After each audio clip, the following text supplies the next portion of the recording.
Overnight, a major step for this new commander-in-chief.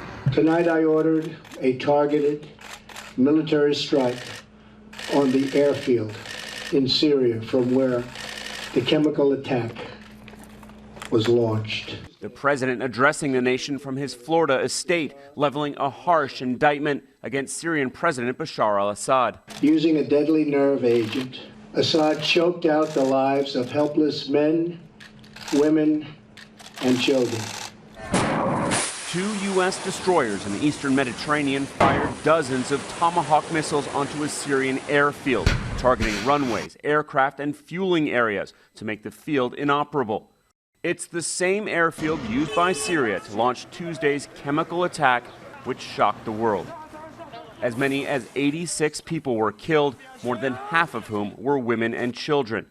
Turkish officials who have examined the bodies now saying it was the nerve agent sarin. It is in this vital national security interest of the United States to prevent and deter the spread and use of deadly chemical weapons. President Trump's response marks an about-face for a man who repeatedly said on the campaign trail that his primary target in Syria would be ISIS, not the Assad regime.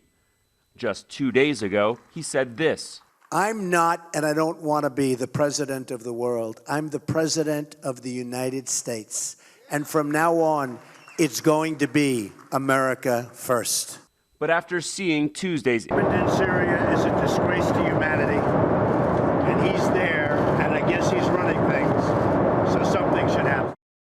And something did happen overnight. Good morning, Kenneth. Well, as the day starts, the reaction is certainly heating up. The Syrians are calling this an aggression. And just a short time ago, the Syrian military putting out a statement saying that 6 people were killed on that base because of the American strikes. They're saying that there were big material losses as well. Now, the condemnation is fierce. They're saying that the U.S. now is in the same league as ISIS and al-Qaeda and other terrorist organizations because of this strike against their air base in Syria. And Alex, again, Assad as well as Russia saying that this was not done by the Syrian government, these chemical attacks that prompted President Trump to launch these missiles. What is the other international reaction there in the Middle East?